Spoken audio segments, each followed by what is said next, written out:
Hey everybody, James Balsano here, and you're watching Without Your Head! Welcome to the station of decapitation without your head. I'm Nasty Neil, and I'm joined by Genoveva Rossi, and it's very cool to have you here. Back again. Yeah, thank you for having me back. It's been a couple years, I think, right? Yeah, that is weird, because it seems like it wasn't that long ago, but it also seems like a lifetime ago because of everything that's going on. Yeah, I was just saying to one of my friends, we were remembering something from a year ago, and we're like, was that a year ago? It seems like it was 5 years ago, with like how so many things have happened in a short period of time, you know? Yeah. First of all, how is that affecting you, as an actor and a filmmaker? Well, it's definitely been an adjustment, the whole, pandemic and stuff. But good news is that I recently worked on a film called Central Authority, which was a film using technology, a totally socially distanced film that was done during the pandemic. We had a cast of, I think, over 30 people who were all over the world. Taking part in a feature film called Central Authority, so people can look for that in the coming months. But otherwise, it's been adjusting because we actually filmed that with social distancing remotely using, cutting edge technology and stuff, which is very different than what we usually do, which is when you film a film and the cast, the crew, everybody is there. A lot of times you have a lot of people in the same room, and then right now we can't do that. So it's an adjustment. Yeah, it's a crazy time, and a lot of people have a lot of stuff that's filmed, and then you can't get it out there. And it was a good thing Attack of the Killer Chickens had its, it played the festivals before all this happened. Exactly. One of the last festivals we did, actually had the trophy over here. It was called the Antihero Short Film Festival in Burbank, California. That was in February, where Attack of the Killer Chickens, it's the Antihero Production Genre Fest, and it won Best Grindhouse Film. I got this little zombie award. Isn't he cute? It's awesome. Adorable, isn't it? Yeah, so, those rule. It won. It also won, I think, Best Short, Best Comedy, Best Spoof on the Action on Film Festival in Las Vegas, and won a bunch of awards at the Fantastic Film Festival in San Diego. Pretty cool. It's a short film, Attack of the Killer Chickens, and I'm currently turning into a feature-length film that's in production right now. Yeah, was that always the plan, to do the short and then do the feature? That's a good question. In a sense, it was, but I didn't know that was necessarily going to happen. I did a short film. One of my friend Pamela Martin, who plays my wife in the short film, and I had wanted to do a film together, and she was like, you have an idea in mind and stuff. I said, well, I have this crazy chicken idea that we could do. And then I knew in the back of my mind, I made it a 6.5-minute short that I could expand it into a feature, and I had a lot of ideas about the plot and stuff. So the short was kind of intended as a proof of concept, and if it didn't go anywhere, it didn't go anywhere, and then luckily it ended up becoming a feature film that we're working on with Cluck Cluck Productions and my partner, Dave Stein. Yeah, and I saw the short, and it's very funny, and I assume the feature is, would the short be like a clip, you would say, from the feature, or like how do they connect? Are they similar? I would say the short kind of introduces the plot line and some of our main characters and the basic premise of the film. So it's a good little sample of the film, and then the short is going to be expanded upon quite a bit for the feature film. Yeah. So what was the experience like to direct your first movie? Well, that was my first short film that I directed, and I was overwhelmed at the response it received. It was something I kind of did on a whim a little bit because my friend Pamela Martin, who won Best Actress for it at the Fantastic Film Festival, I think she was Best Supporting, and I won Best Actress in the Short. So we both got awards for it. She and I have been talking about doing the film. I wanted to do it on chickens because of the idea that I had read somewhere that there were actually more chickens in the world now than there are humans, which is a great dumb fact. And I love great dumb facts. So that seemed like a normal conversation I would have with my friend Pamela. Right. It seems like a conversation I would have with someone as well. So maybe I fit in there. In fact, there are actually more chickens now in the world than there are humans, you know. So what do we do with that great dumb fact? And we turn that into like a film. So it was pretty interesting, you know, and I cast all the people in the film, people that were my friends and also people I have worked with and people that were professional actors and crew to work with them. You know, after being in so many films in a short period of time, I know a lot of people and I know who I wanted to work with in this very small kind of core group. There were only like 6 or 7 of us. And we shot the short film in one day. Oh, wow. Yeah, so it was pretty tight. And our cinematographer, Nick Pepito, did a fantastic job. And, you know, and then I think it went to at least 40 or 50 film festivals. And I think it's won maybe at least 6 awards, which is pretty good for my first time doing it. That's awesome. Did you get to go to some of the festivals? For sure. I went to a lot of them, including the one in Las Vegas. Unfortunately, I couldn't go to the one in San Diego because I was signing autographs in Burbank, California at the Burbank Horror Fest.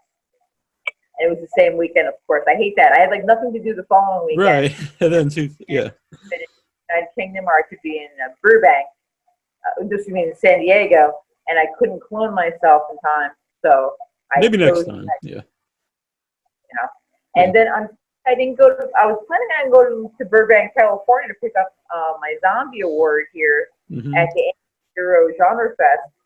But you know, when all the news of in February, I had a sense of what was coming because I had been watching the news, and I didn't really want to be on a plane. But at that time. Yeah. I don't have mine here, but my short film also won one of those amazing awards. So the director Michael Epstein has it currently. But I think it's like the coolest award I've ever seen, the little golden zombie. Or little zombie award. That's my first trophy. All my other awards are plaques that go on the wall. So this is a great little trophy. You know, it's amazing what you can do with a trophy. Really like pop. Yeah. When was this cast? Festival? Yeah, it was the same one. Did you go out to the festival? I know, it was the same way. It was February, right when everything was starting, and so I didn't get out there, unfortunately. Yeah, I was so close to buying a plane ticket, but then I had some reservations about it. Yeah. And then, you know, going on the plane, there's so many germs, even on a good day. To begin with, right? Right? Yeah. I know. I'm bronchitis and stuff from being on a plane with people, so I didn't want to chance it. So, you know, if it was a life or death thing, like visiting like a sick relative or something, I would have. Yeah. But so unfortunately, I missed picking it up, but they were nice enough to send it to me, so that it worked out. It's bad timing. Yeah. Are you out on the West Coast? Or you're in New York, aren't you? Yeah, I'm in the New York, New Jersey area. Exactly right. Right. So it's a bit of a flight for me to get out to California. Yeah, I'm in Massachusetts, the same way. Right. I'm like, I don't know if I want to drive across the country and drive back, you know. So that's a pretty big undertaking. Yeah. Had you been to festivals before, just like with something else you were in, not necessarily you made? Oh yeah, for sure. In a short film called Mr. Bones that went to a whole bunch of different film festivals. There was a really great short film that I was in called Abducted, directed by Larry Rosen, which I did win Best Actress for, and that I think has won about 40 awards. Oh, wow. Yeah, that's pretty amazing. I think that's his short film that won the most awards, and I happened to be in it. And that one, I went to a lot of film festivals for that one. I got 1 award. He got a bunch of awards. I think just about everybody in the movie got an award at some point, at some film festival that it went to. It literally got 40 awards, which is a lot. Yeah. And then I've had a whole bunch of other things over the years, like Zombie Hunter City of the Dead, Jacko Slasher, I know, has played at some film festivals. I think I Spill Your Guts might have played at a film festival. Oh, James Balsamo movie, yeah. At a film festival. Teresa and Allison has played at some film festivals. A whole bunch. Some films that I do kind of go straight into distribution, and they don't always bother with film festivals. I guess it depends on what the director decides to do. And I don't do like a lot of short films. Once in a while, I'll do a short film, but short films are really all about submitting to a film festival, even more than features. That's pretty much what you do for a film. And I tend to do a lot more features than I do shorts. But once in a while, I'll do a short film if I, find the right director, the right script, the right part. Is directing something you'd like to do more of after the experience with chickens? Sure. I'm looking forward to working with Dave Stein and Cluck Cluck Productions, our production company, down the road. He was in The Lich, wasn't he? I'm sorry to interrupt you, but I think he was The Lich, wasn't he? He is The Lich. Yeah, I know. Yeah, Dave. Yeah, Dave is The Lich. He's not just in The Lich. Right. He is The Lich, exactly. I'm sorry. Yes. He pops up as an actor in Attack of the Killer Chickens, the movie, and he's actually a really good actor. In that film, we really give him a real kind of character role with a lot of dialogue that you really kind of like dig himself into, Yeah. So a little different than I think anything previously. Mm-hmm. So is the feature completely shot? Is it? Do you need to? How far advanced is it in the production of it? We had to take a break because of the pandemic. Dave didn't want us to take any chances with anybody's health, of course. And I'm looking forward to us resuming shooting as soon as Dave and I feel as though things are like safe and stuff, Yeah. Where'd all the chickens come from? I know you said there's more chickens than humans, but I don't know if there's more puppet chickens than there are humans. Yeah, there's not as many puppet chickens as I would like in the world. There's not, right? Well, you've helped that come along. There are more puppet chickens now because of you. The person that created our chicken puppets for the short and the feature is somebody named Rocco George.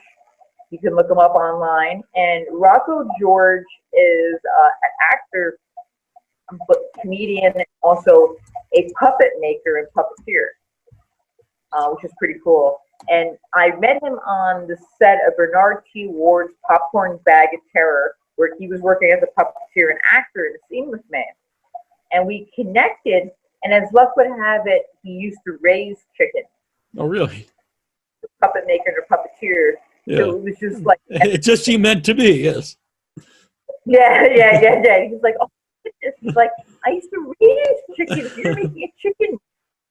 So Rocco is very prominently featured in the short and the feature. In the short alone, which you saw, he plays multiple chickens. And he also plays Vinny, the character that gets his eyes pecked out. Mm-hmm. Oh, that's pretty sweet, yeah. Yeah. So he pops up, and then he's the black commander chicken talking, and then he's the attack chicken, and he's also the white chicken Betty. He's like all the chickens, plus he's Vinny getting fucked, So he's like all over that, but you don't realize he's so prominently featured in the short film because he's a puppet. Yeah. For most of his parts, Right. Yeah. Is that how I would assume? Like, I'm going. Sorry. Oh, I was going to say all of us in the feature get to play human characters and also chicken puppets. Oh, really? At some point. All right. Was that fun to play a chicken? Yeah. Just about everybody got to play a chicken. Gabe was a chicken. Gabe was a person. Everybody played a couple different parts in a sense because it was easy to recycle the actors from like their human character and then to a chicken character. You could always do a different voice and things like that, and you're not going to be recognizable as a chicken puppet. Yeah. Nick Charles says hello, who made B Documentary 2, which you're in, and Dwayne Steeler, who says he has a question. But he didn't say what the question is. He just says he has a question. So maybe we'll get to it here eventually. We filmed his documentary a few years ago in Salem, Massachusetts. Which was pretty fun. Yeah. Up there and, did some touristy stuff and then also shot my segments for his film. It was pretty cool. I remember we went to the Wax Museum there. We went to the Witch Museum. And then the funny thing I remember when I was in Salem, and I was telling Nick this, is that when I was dressed up and I was walking down the street, a couple people came up to me at different times and told me that I looked like a witch. Oh, really? No, they're like, you look so much like a witch. And I'm like, well, I guess I'm in Salem, so you guys would know. But, you know. So. Yeah, they should be the experts on this. As long as they don't try to put you on a stake or anything. Yeah. Yeah, stake me or hang me and things like that. If I'm not mistaken, I think witches were hanged in Salem and burned at the place. Yeah, because I did I'm in Massachusetts, so yeah, I've been to Salem a bunch of times, and we did a walking tour once for Halloween, and I found out that there were no witches burned in Salem. They were all hung, and some of them were squashed, or I don't know the proper term, but that sounded horrible, was they slowly would put rocks on you, and over days would squash you. Well, there was crush one you. guy, they were pressing stones on him. I forgot his name. And because they want him to confess, because if he confessed, they would be able to seize his property and wouldn't go to his children.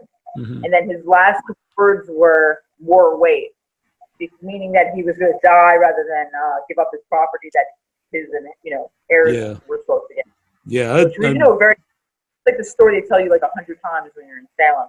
But we always I think of burning at the stake because of movies like Black Sunday. And also Witchfinder General, where Vincent Price plays like an inquisitor. Yeah. Because that takes place in England, and they both take place, I guess, in Europe.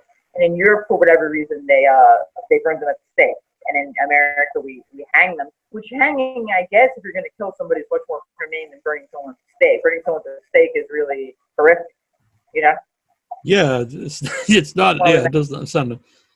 I was trying to find the question. Yes. Someone, I think they asked about when the chicken movie's coming out, but we talked about it. So I don't know when you have a plan for it, because you'd have to finish it and everything first.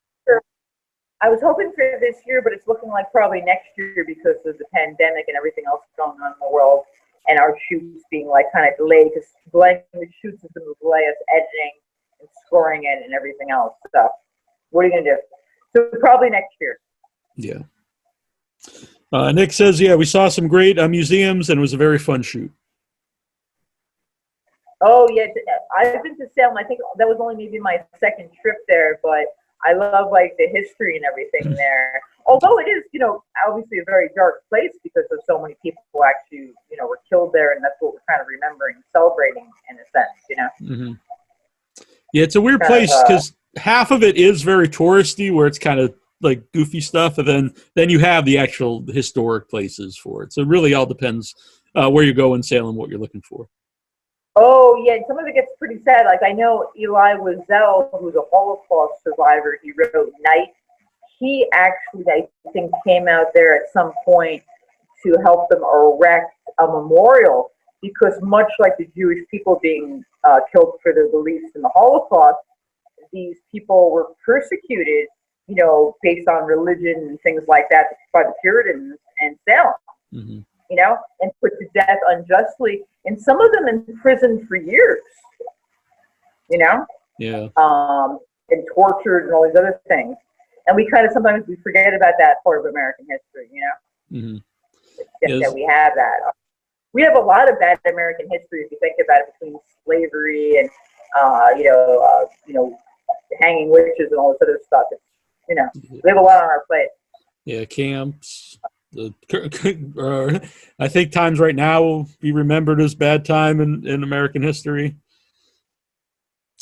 Yeah, I was just saying to a friend of mine, it's like today actually we were saying it's almost like we feel like we're trapped in like 1968 again or something like that. Because it is reminiscent. And that time period, they obviously were having a lot of riots and protests, and there was also a pandemic in 1968 as well. And I actually wasn't aware of that. Yeah, that's really actually, my brother told me that about a book called 1968 that I should read, and I looked it up online, and they mentioned there was a pandemic, and I didn't know there was a pandemic in 1916 until I found it out last night because my brother was telling me that. Okay. A lot of parallels, he was saying. Yeah, it's really weird. It's like history repeating itself in a lot of ways. What do they say? A society that forgets its mistakes is destined to repeat them. So, and that's maybe like what we're doing now. We kind of forget, and you don't learn from things, and then they repeat themselves in a sense until you do learn. Yeah. Were you a horror movie fan before you became an actor? Yes. I was always really big into horror movies ever since I was like a little kid. And I remember one of the first films that really affected me as a kid, because my father was a big Vincent Price fan, was Barbara Steele and Vincent Price in The Pit and the Pendulum, which is an Edgar Allan Poe story. Yeah. And then I watched a lot of really cool horror movies as a child, especially like really old ones. I guess were like kind of wholesome in a sense, because I was like a little kid. I was like 8 or something, and I was considered, I guess, not too violent or not too sexual or anything like that. And then I as a child, I used to go to the Chiller Theater Horror Convention, and then a little bit later, I started going to Monster Mania, and I went to Saturday Nightmares and a whole other bunch of horror conventions. And then somehow that kind of segued into me acting, where one day somebody asked me if I wanted to be in Jennifer Valdez's horror movie Jacko Slasher, and I came out to play a sexy Satanist. And then, here we are now. Yeah, it all starts with the sexy Satanist. That's who we have to thank. Yeah. Which is almost redundant. Like, how could you be a Satanist and not be sexy? That's very true. Yeah. Did your family? Do your family watch your movies? No, I try not to talk to. Oh, I'm sorry. I didn't know that. I don't even know if they act. If they know I act. Well, fair enough. I don't want to get on a bad subject. I'm sorry. I don't make it an issue, and I don't make it even an issue with anybody like I date or I'm friends with, that they have to get to sit down and watch a movie that I'm in. Right. Because it seems kind of like narcissistic to like make my family or my boyfriend sit down and watch a movie that I'm in. Mm-hmm. Yeah. Like, want to, I guess they can, but I'm not gonna make anyone do anything, like that. I don't really sit around watching my movies all the time either. Right. Like if I go to a film festival or I go to a screening or a premiere, that's one thing. Mm-hmm.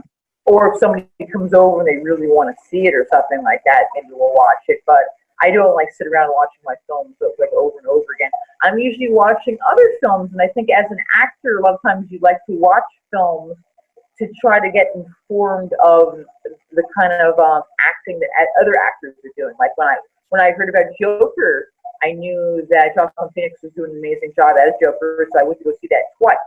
Mm-hmm. And then, when Bohemian Rhapsody came out, the guy that played Freddie Mercury did such a phenomenal job. I think I went to see that 3 or 4 times. You know? Mm-hmm. Like if it's a movie with a really strong acting in it, it's really great. I think as an actor to really see that. Mm-hmm. I would think it would also be good to keep up with, some like independent stuff to see like potentially people you might work with, either directors or whoever. Oh, absolutely. I do that too. And then that's one of the nice things about going to the premieres of the film festivals is that when you go out to these film festivals, you might watch dozens of directors in a weekend or in a day. That really exposes you to things, and then you get to meet everybody a lot of times in the flesh and things like that. Yeah. Like I worked with Bill Overs Jr. and I saw his movie Abraham Lincoln versus Zombies. That was like a really cool one. So once in a while, if there's an actor I find particularly interesting, I will sit down and watch some of their movies and kind of get a sense of that, mm-hmm. or somebody that I've worked with, to maybe get a sense of them and their work and their style and things. Yeah, you definitely don't get involved in the whole independent scene, for sure. I did really like Abraham Lincoln versus Zombies. I thought that was like a really ridiculous, over-the-top, fun movie. It is, yeah. And Oberst, he's a great actor. That might have been the first movie I saw with him in it too. That you mentioned it, but anytime he's in something, I'm always check it out because he's always a really interesting actor. Yeah, he was really believable as Abraham Lincoln too. Yeah, which right? I think you have to. I think, for my opinion, when a movie like that to work, like the actors have to play it straight and believable for to work and be funnier to me. Oh, exactly right. And I like that over-the-top humor like that, like, Abraham Lincoln versus Zombies, Sharknado, Attack the Killer Chickens, Attack of the Killer Tomatoes, things like that, like really over the top kinds of Attack of the 50-Foot Woman. I love Kingdom of Spiders with William Shatner. Yes. Like really bizarre, Uh-huh. hilarious movies. Yeah. I don't know if you've seen Velocipaster would be a recent one I would recommend. I quite enjoyed it. Which one? The Velocipaster. It's about a priest who turns into a dinosaur. Yeah. Based on a true story. I know big one. That was a ridiculous movie that came out a while ago. What was it? I'm sorry? That's Zombie Beavers. Oh, yes, I remember that, yeah. Yeah, that's a great, anything like that that's just like pure gold, because I think really people enjoy like really bizarre, over-the-top kinds of crazy horror movies. And in Attack of the Killer Chickens, that's kind of like the genre we're paying homage to, is these over-the-top sci-fi and horror films. That they're just like so ridiculously funny and so ridiculously low budget. Yes. Like Attack of the Tomatoes is like that, It's like the big giant tomatoes are obviously made out of paper mache, and they've been like, glued to like a shopping cart and being pushed at you. Yeah. But it's so great, Yeah. Do you still have the chickens? Do you have them there? You don't have to get them. I was just wondering if they're there. You know what? I think they're actually with their maker right now. Okay, they met their maker.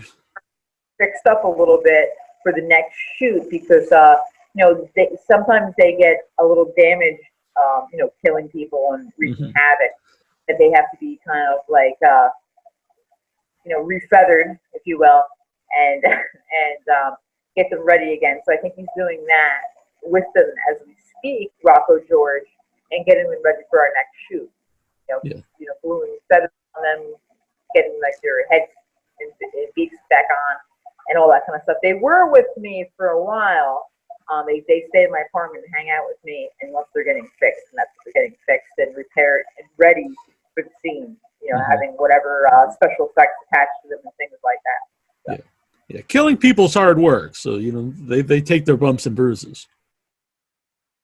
Oh yeah, and and they're messy eaters. Sometimes they get a lot of blood on themselves, and that blood sticks.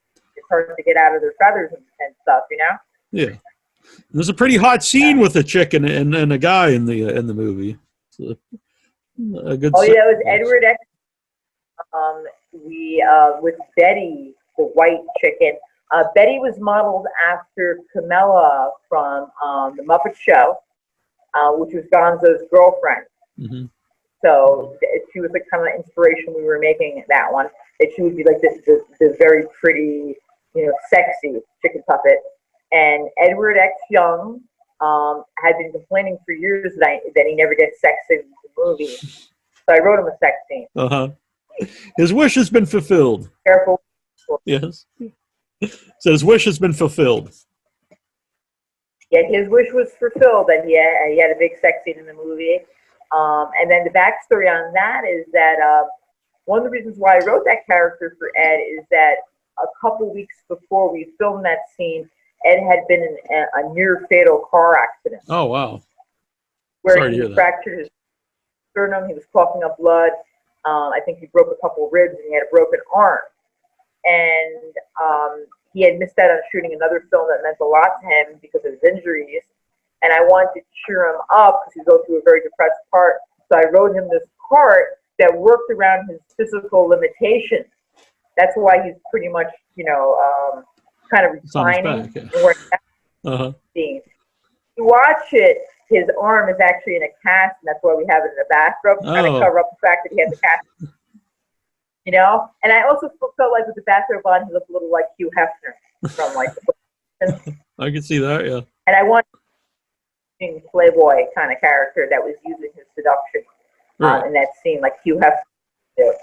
But yeah, so then Ed did that scene, and I think he was a little loopy from the pain medication, which probably just added to it. Yeah. I watched that scene on a loop. No, I'm just kidding. But yeah, it was a very fun scene. Yeah, he said he pretended that it was Nicole Kidman, his favorite actress. Fair enough. That's who you should have named it then. Actor, What were you saying? I'm sorry. No, Yeah. I don't know. What? What were you saying before that? I'm sorry. I interrupted you. Oh, yeah, we should name the chicken Nicole. Yeah, I don't know why we ended up naming her Betty. It just happened that way. Yeah. Well, I think Betty's a good name, too. You can't go wrong with Betty White. Oh, yeah. Betty White. Yeah, she's like, somebody told me that they worked with Betty White, and they said she was a real, dirty woman. She's Oh, a real really? flirt. Yeah, on the set. She might be like 90-something, but, she still flirts with all the guys. Yeah. I like that. Why So, not? yeah. AJ Zyla wants to know, having the title Scream Queen as an honor, how do you differentiate yourself to other past and present Scream Queens? How I differentiate myself from past and present Scream Queens? Yes. Well, the Scream Queen term is an interesting term. People think like maybe you scream a lot, maybe you run around naked. I really think a Scream Queen, or even nowadays we have the term Scream King for the men. Oh, right. It just means that you're someone that's well known for acting in the horror genre. Ultimately, that's what I think it really relates to. And then I think the difference between me and maybe some other Scream Queens in the past is I feel like I'm definitely a bit more of a character actor in most of my films. I play like a Satanist, I play a witch, I play a gypsy fortune teller, I play a mother, I play like a killer, I play a pregnant woman, I play a soldier. A lot of my roles tend to be more like kind of character roles than just kind of fluff, or whatever. Sometimes I have fluffy roles though, but I try to like kind of run the gamut and play all different kinds of roles and that kind of stuff. And kind of, even I've even played roles that maybe were intentionally meant for guys. Like when I'm in Zombie Hunters to Be the Dead, I play a soldier, and I think that was a part originally they were going to use a man for, but they decided to have a female soldier, and they cast me as a female soldier. And I ended up being the only person on set with real combat boots, because I wear combat boots sometimes. So I had real combat boots that I brought. I had two pairs. Yeah. I had jungle and regular leather ones that I brought, and I asked the director which pair he wanted me to wear with my camouflage outfit. Yeah. How did that come about? If they were originally looking for male for that role and you got the role. I had been talking to the guy, Patrick Giovanni, that was looking to cast the film. I was put in touch with him by my good friend Bob Sachi, who was also in Zombie Hunters Day the Dead as a looter. I said to him, I'm like, do you have any open parts? And he said, no, the only part we have open, it's for like a National Guard soldier character. But he's like, we don't have any female soldiers, and this is the modern age, and there are female soldiers, so maybe we should mix it up and throw one in, right? To diversify a little bit, right? Of course, yeah. You want to mix things up. Our military, our police force, our postal service, our everything has obviously people of all different backgrounds, compared to what it was like maybe 50 years ago or something. So. Yeah.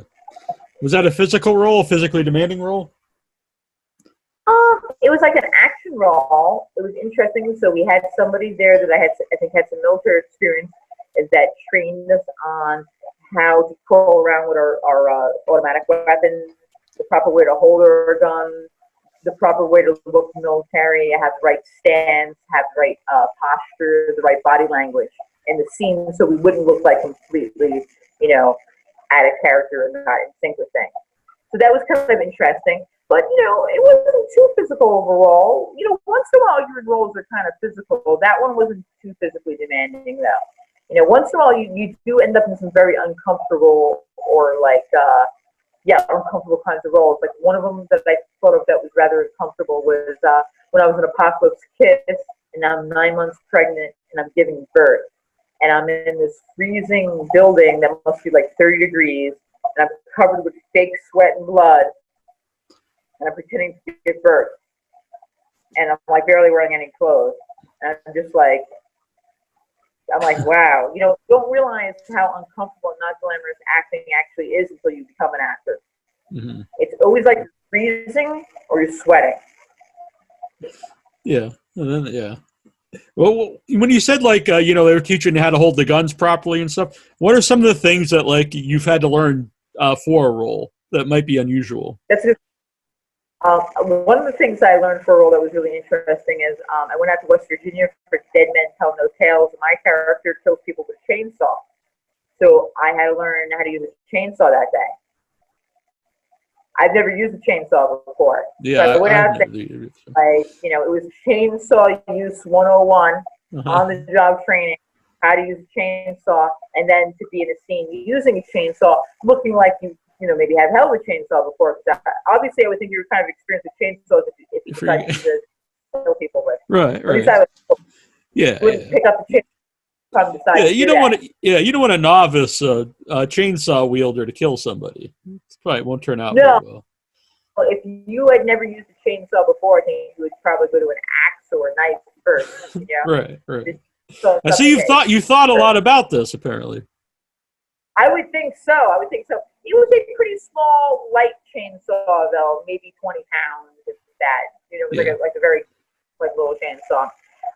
So we did that one, and that was on the job training, which was kind of funny. And I'm trying to think what else on the job training. Well, you're always learning things, I think, when you're on a film set, especially when we get involved with special effects. When I worked on Herschel Gordon Lewis's Blood Mania, Dave Trainer, our makeup artist who's worked on the TV show Fargo, got me all ready with all this makeup and blood pumps and all this other stuff.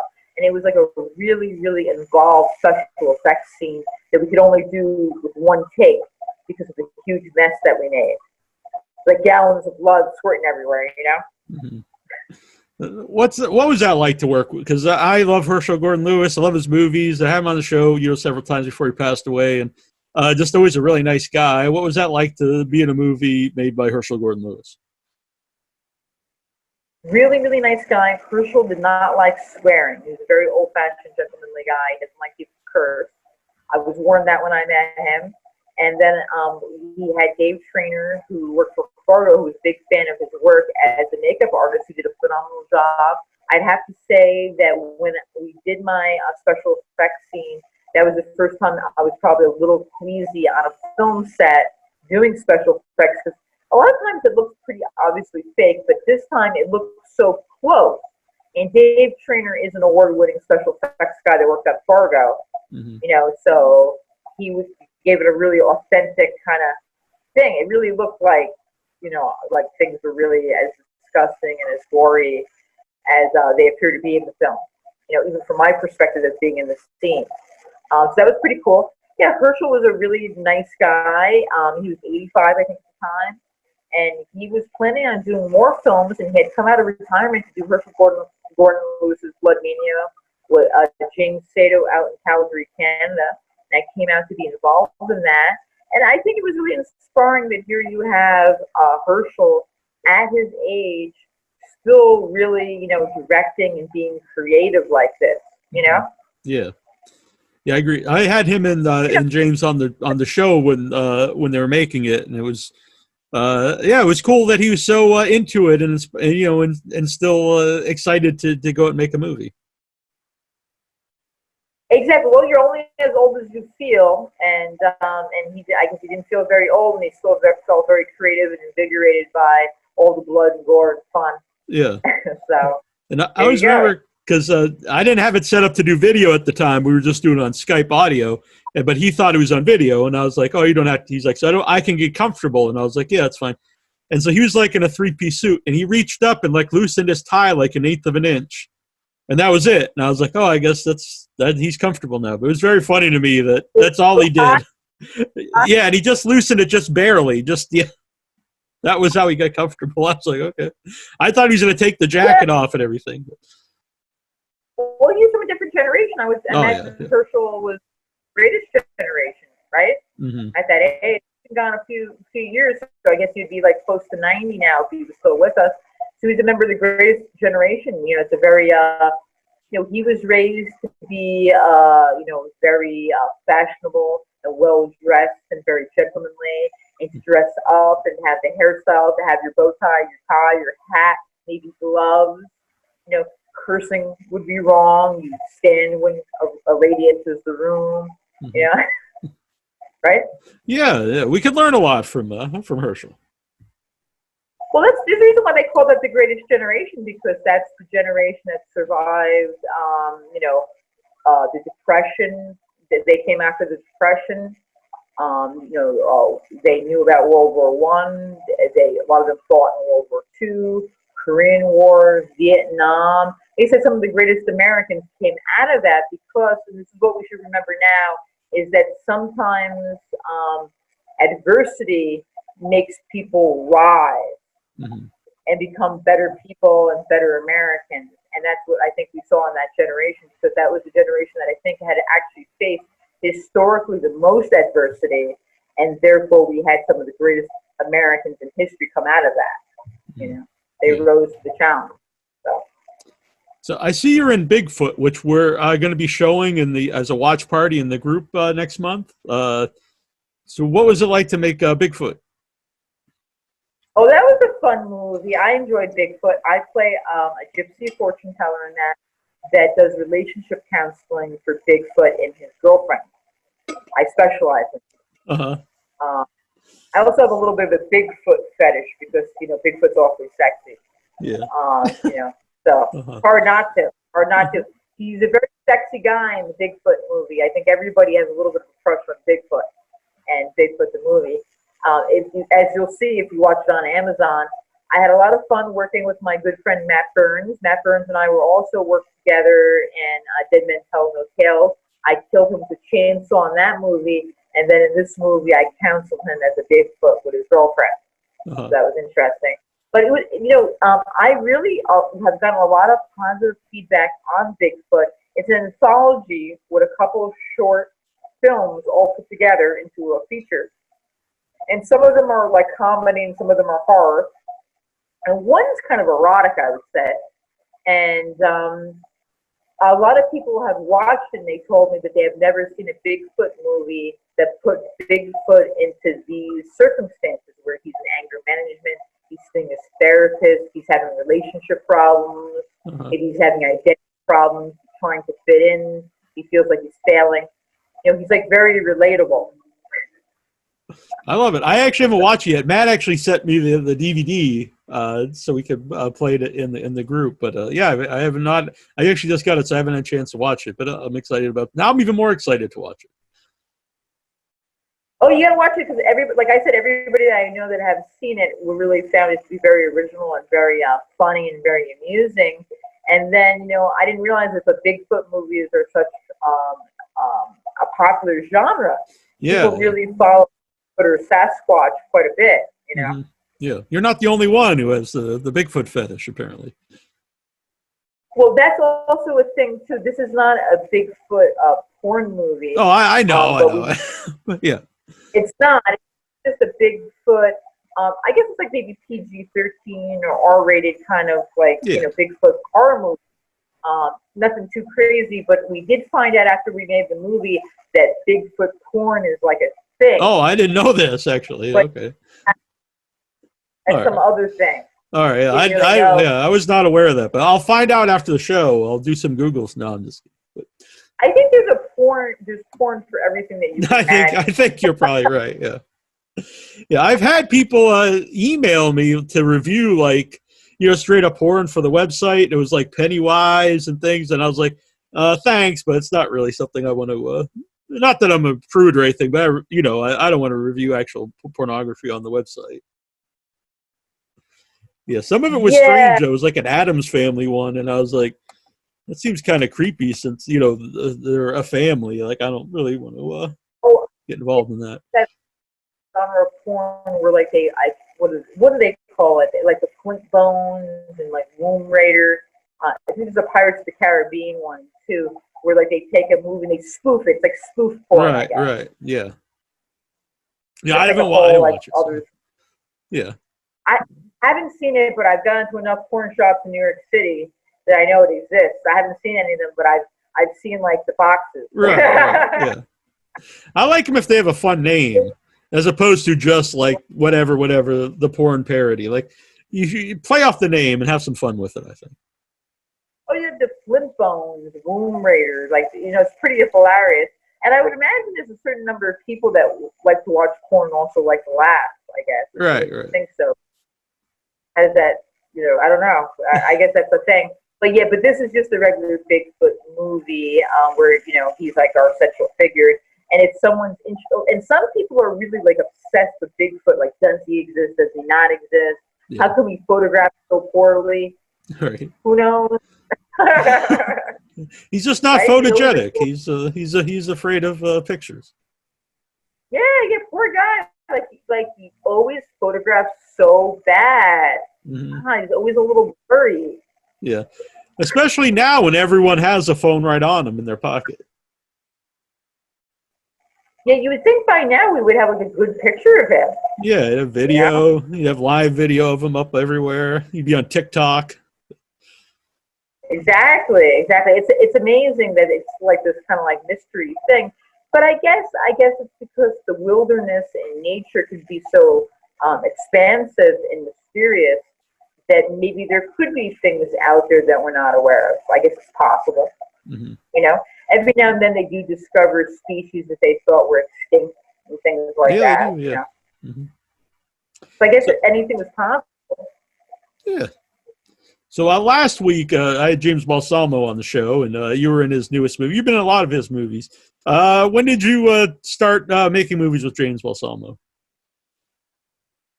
Well, that's funny because my first time meeting James was on the set of Jacko Slasher, my first horror movie with Jen Valdez, and I play a sexy Satanist in the cornfield, and we're like. This was the secret. This was the sexy Satanist you brought up before, not a different sexy Satanist. Well, I played a sexy Satanist a couple times. All right. The same sexy. Okay. Me and a couple other sexy Satanists are all like kind of seducing James in a cornfield, and that's how I met James. And I also met my good friend Bob Sachi that day, who has also been in a lot of James Balsamo films as well. And I also met Robert Aronson, who ends up in a lot of James Balsamo films as well. And then afterwards, I ended up working with James in I Spill Your Guts. After doing Zombie Hunters, and around that time, I also did Sheriff Tom versus the Zombie. And then I Spill Your Guts was the film that came out first.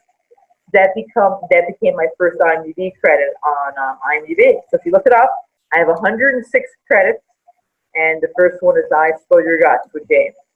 Oh, that's awesome. 106. Yeah, there you go. It's pretty crazy. Do you have all? Would you probably even have more if they kept up to date with IMDb? Because I know sometimes they don't get all the credits up there in time. Oh yeah, probably would be like maybe 120 or so if people actually did put everything up there. Because there have been some movies that I've been in where they just never put them on IMDb, or some movies that we're waiting for them to be completed and they don't want to put them up until the movie's done. Mm-hmm. So there's a few along those lines. And then there's some movies that I did over the years that maybe just never got completed, and maybe one day they will. Who knows? Is that, I guess, after a while you probably get used to it, but is that hard? Like when you do, you're in something, you think it's good or whatever, and it just never comes out or doesn't get finished? It's tough, I think, when that happens. I think I've been lucky that most films that I've been in sometimes might take a while to come out, but they do come out eventually. You just have, sometimes it takes a while due to whatever reason, like Crucial Born Loses Blood Mania took a couple years. A very small part in with Stephen Baldwin called Tapestry took a couple years. It's a Christian film. Sometimes you almost feel like these movies are never going to come out, and then they surprise you, and they do. So maybe there's something slowing them down, or maybe they're just looking for the right time to release them. Yeah. Because timing is important, or looking for the right distributor. Yeah. Or something like that, Yeah, I have a small part in something I did a few years ago. Hasn't come out yet, but if it ever does, I'm 160 pounds heavier than that. So I was just going to tell everyone that I gained 160 pounds for that role, like modern day Robert De Niro. Right. Yeah, but yeah, I liked it. I hope it comes out at some point, but I don't know. So where can people follow Genoveva Rossi? Well, I have a website www.genovevarossi.com. I'm on IMDb. You can see a list of all my films. You could look at my acting reels. You could look at trailers, all that kind of stuff. And I'm in, I think, about maybe 35 films that are on Amazon.com now. Some of them are on Prime. Most of them, I think, are on Prime. And then you can also check me out on Instagram, Genoveva Rossi, Facebook, and Twitter. Check you out everywhere. It's very good. Well, it was very fun to talk with you again. And let's do it again sooner than 2 years. Exactly right. Thank you so much. Yeah, thank you. And I will talk to you soon. Thank you. And Take care now. Thank you as well. And I feel like rude, but to save this, I have to hang up. So I'm going to hang up on you. But it's just so this saves. You have to do it. I understand. All right. Thanks. Bye.